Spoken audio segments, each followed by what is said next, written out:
Boa noite, gente. Graça e paz.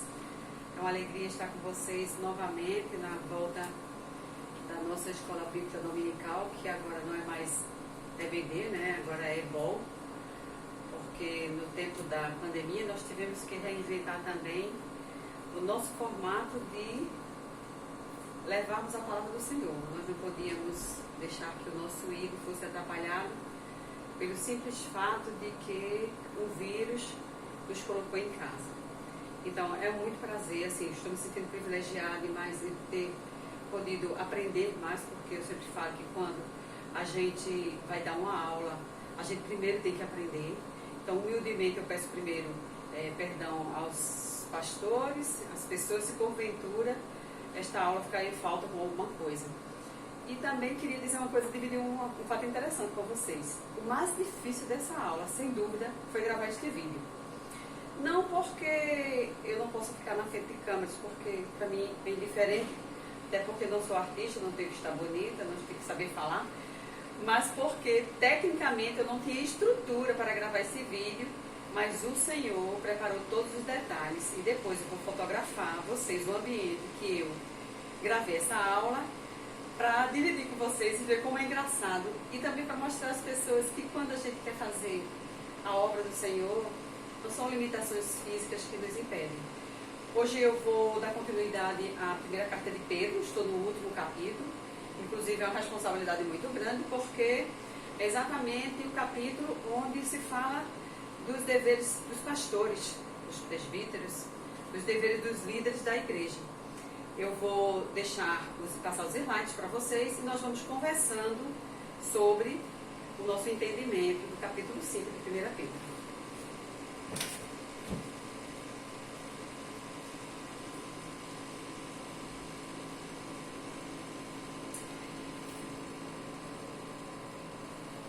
Pedro, ele, sabendo que estava havendo conflitos na igreja, como a gente já viu nos capítulos anteriores, Pedro tomou uma decisão. Ele resolveu, em amor, conversar com essa igreja. E lá no primeiro capítulo, no primeiro versículo, né, do capítulo 5, do versículo 5, do capítulo 5, aliás, versículo de 1 a 3, ele diz assim: aos presbíteros que estão em vós, ademoesto, eu que sou também presbítero. Com eles, a testemunha das aflições de Cristo e participante da glória que se há de revelar.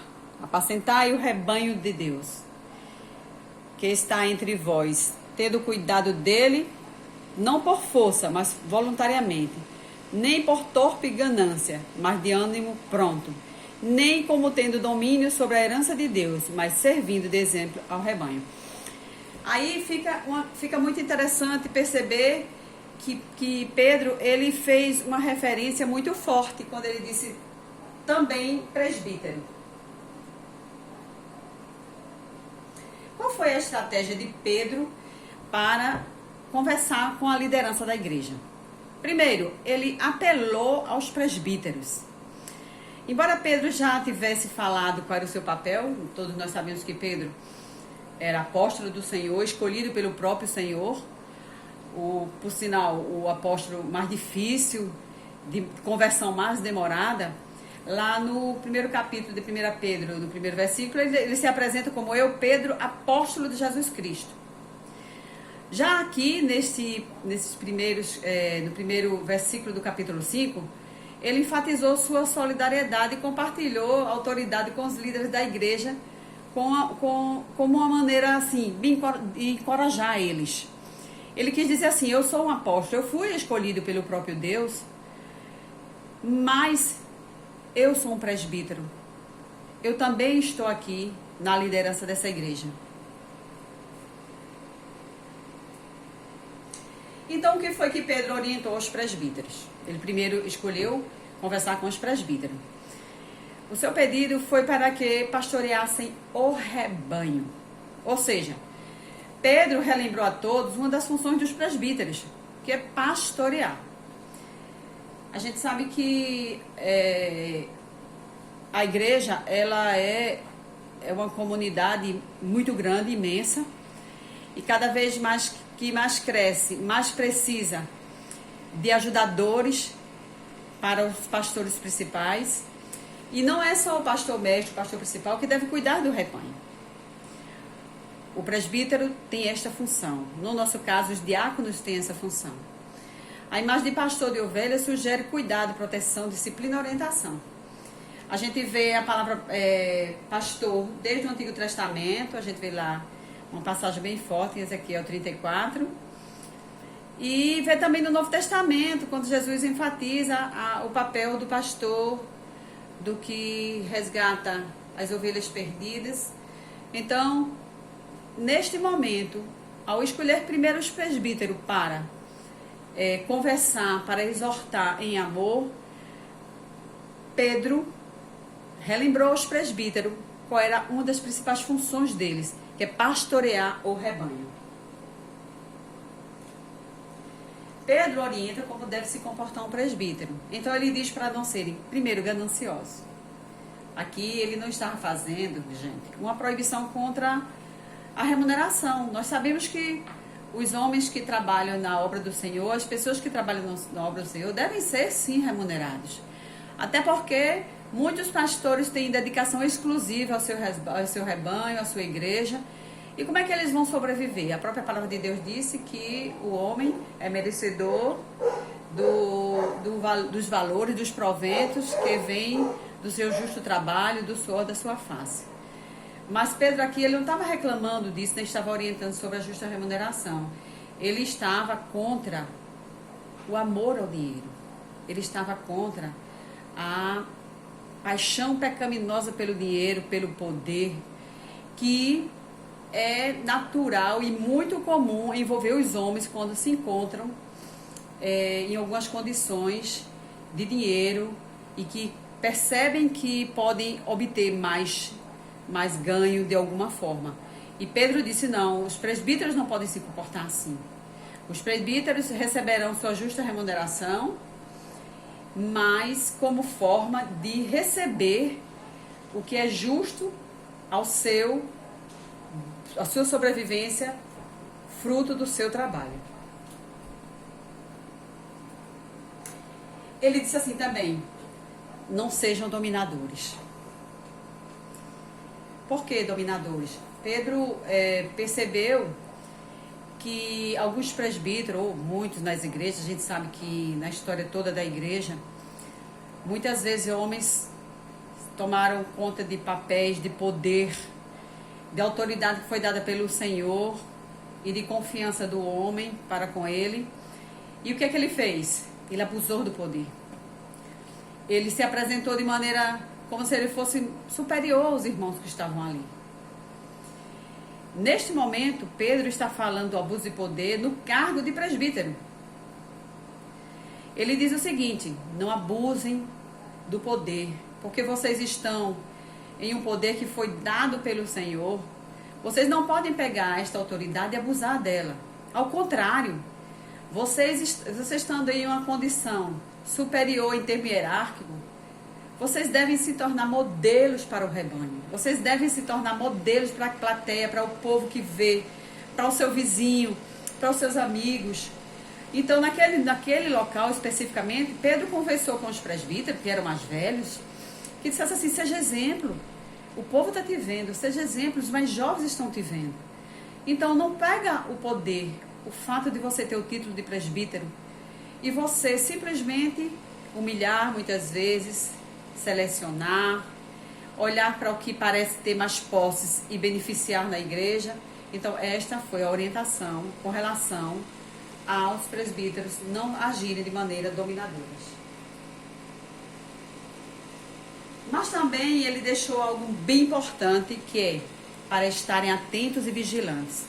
É comum, gente, que alguns crentes, esse é o meu entendimento, que se acham crentes mais velhos na fé, inclusive criam nomes para isso, de acharem que já estão suficientemente preparados, que já conhecem muito e que pode dar uma relaxadinha.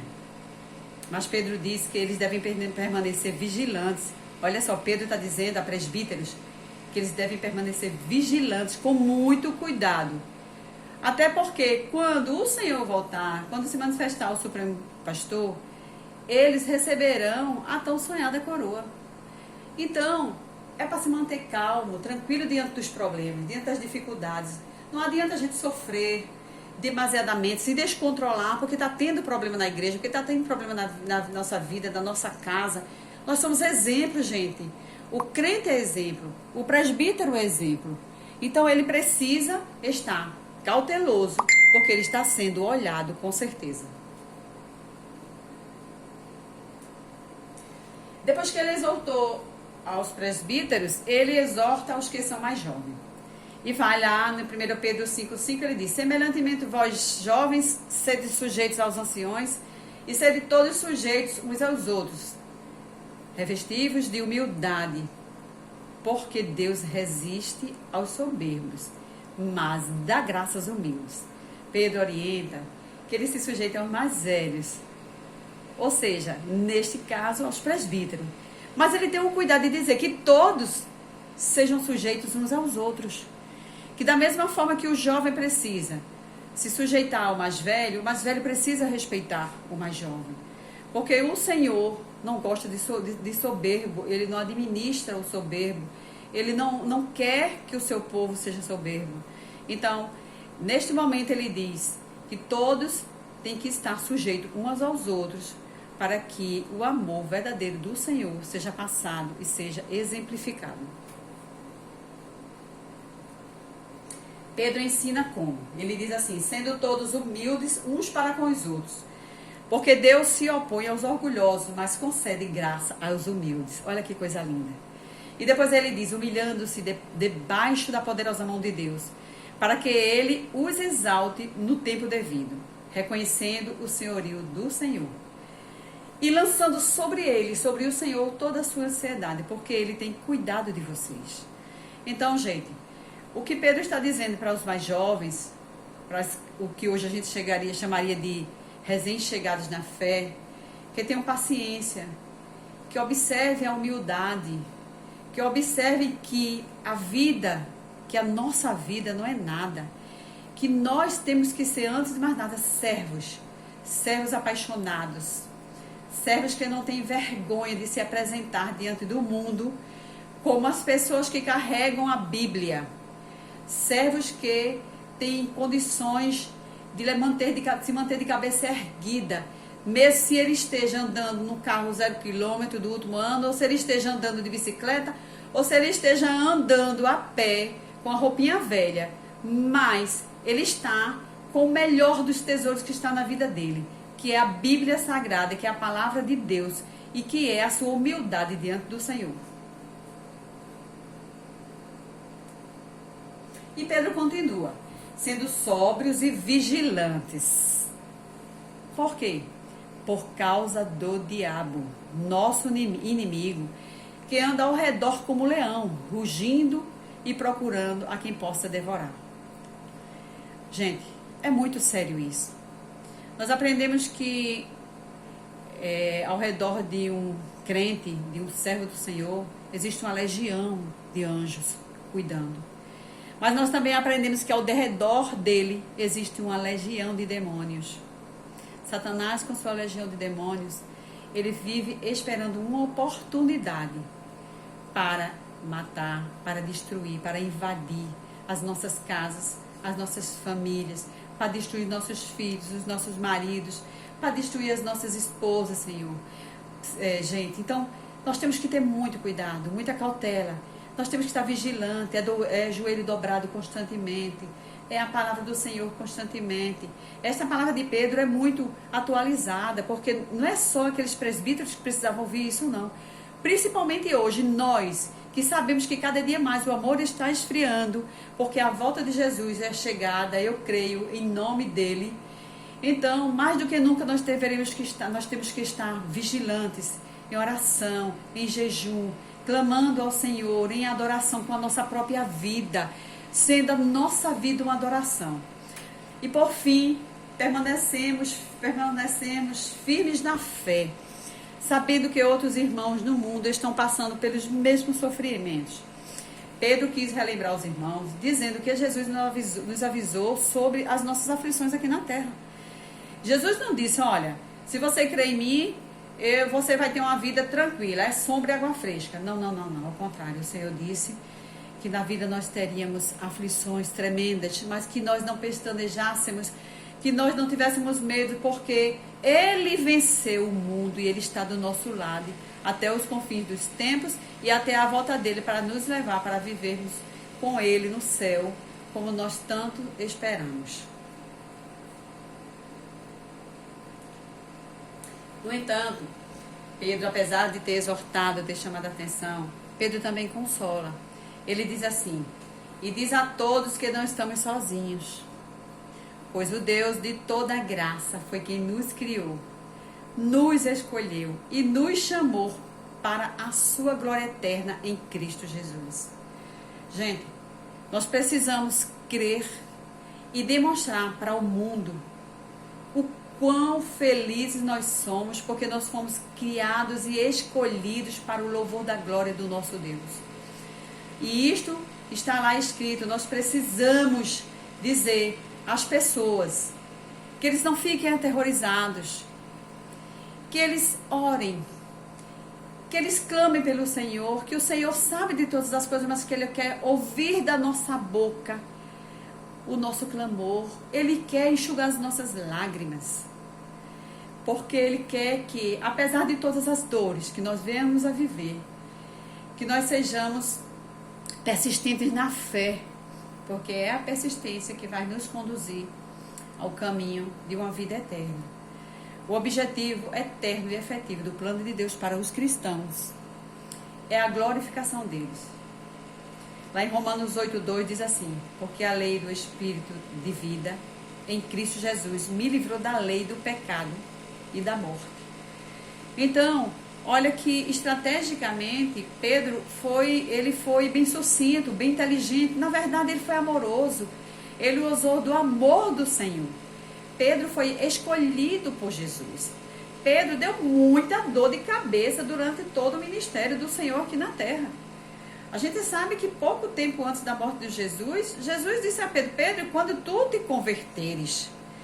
E isso, inclusive, todas as vezes que eu leio, eu ouço e vejo como algo bom.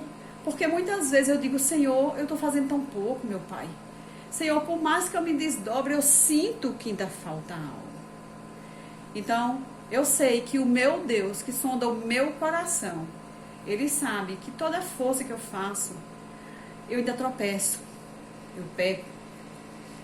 Mas que eu venho todos os dias pedindo ao Senhor para me sustentar nesse processo de santificação. Porque eu quero estar com o meu Senhor. Eu quero ter a alegria de não saber o que falar quando chegar naquele dia lá no céu e ver a face do meu Deus bem pertinho de mim. Então, Pedro, que estava junto do nosso Deus, ele falhou muitas vezes. Mas Pedro também, quando se converteu, ele foi um grande homem. Ele falou da palavra do Senhor de uma forma que poucos homens na terra falaram ou falarão. Então Pedro continua e mostra. E o Deus de toda graça, que em Cristo Jesus nos chamou, a sua eterna glória, depois de havermos padecido um pouco, Ele mesmo vos aperfeiçoe, confirme, fortifique e estabeleça. Está em 1 Pedro 5,10. Ele diz o seguinte, o que é que vai acontecer depois que a gente passa por todas essas tribulações? Por pequenas, eu botei pequenas ali, mas nós também temos muitas tribulações grandes. Se a gente reportar isso aí aos nossos dias atuais, meu Deus, quantas aflições nós vivemos nesses últimos 4 a 5 meses. Meu Deus, foram empresas fechadas, a gente sabe, meus irmãos. Foram pessoas demitidas, foram perdas de vidas, pessoas morrendo. Foram pessoas sofrendo numa solidão, numa doença, de uma solidão tremenda. De uma solidão que você sofre a dor da doença e a dor da ausência dos seus entes queridos. Isso, Senhor, isso, gente, é uma tribulação forte que nós estamos passando. E eu não tenho dúvida que isso que nós vivemos hoje é sim o princípio das dores. É sim mais um sinal da volta do nosso Senhor Jesus Cristo às nossas vidas. Mas Pedro diz assim, olha, sejam persistentes. não desistam. Se amem, se respeitem, não sejam gananciosos, não sejam exagerados em querer fazer coisas que não é da sua competência. Por favor, então Pedro, de uma forma muito amorosa, ele chamou a atenção de homens que provavelmente eu quero crer, que até mais velhos do que ele, eu falo em idade. E chamou a atenção de pessoas que estavam recém-chegadas na fé, de pessoas mais jovens, da forma de idade. Mas ele não só chamou a atenção, ele não só reclamou, ele não só exortou, ele também trouxe uma palavra de paz, de tranquilidade, diz assim: mas meus irmãos, apesar de tudo, nós sabemos que nossos irmãos lá fora também, todos estão sofrendo essas perseguições que a igreja vem passando. O Senhor é o próprio Deus que vai nos trazer restauração, que vai nos trazer confirmação da nossa fé, que vai nos aumentar nossas forças, que vai nos ajustar de todas as formas no caminho correto. E é o nosso Senhor que nos colocará sobre firmes alicerces da nossa fé, porque nós sabemos que nós não somos donos da nossa fé, nós sabemos que a fé é dada pelo Senhor, é dele e é ele que coloca nos nossos corações, para que a gente não venha se vangloriar. Então, persistam, vamos ser firmes, vamos ser apaixonados por esse Deus que nos sustenta. Se eu fosse conversar com vocês todas as tormentas que eu vivi nesses 5 meses, esse período de escola bíblica dominical teria que levar uns 2 anos. Mas 2 anos de choro. Mas eu teria e terei toda uma eternidade de gozo e de prazer para contar e cantar tudo que o meu Deus fez neste período. No final da sua epístola, Pedro encerrou a sua carta mencionando vários dos seus amigos e com uma bênção, né? Ele fala de Silvano, ele fala de Marcos, pessoas que foram importantes tanto no conduzir e na escrita desta carta. Marcos, que a gente sabe, o homem deu uma importância tremenda na vida de Paulo também. E até na despedida, Pedro age de uma forma espetacular. Age ensinando sobre o amor que ele ouviu da boca do próprio Senhor. O amor que ele vivenciou, que ele presenciou, que ele viu com os olhos dele. Ah, Senhor, que inveja, meu Pai, eu tenho de Pedro, inveja boa. Gostaria eu, meu Pai, de ter estado contigo, ter vivido aqueles 3 anos aos teus pés, vendo milagres sendo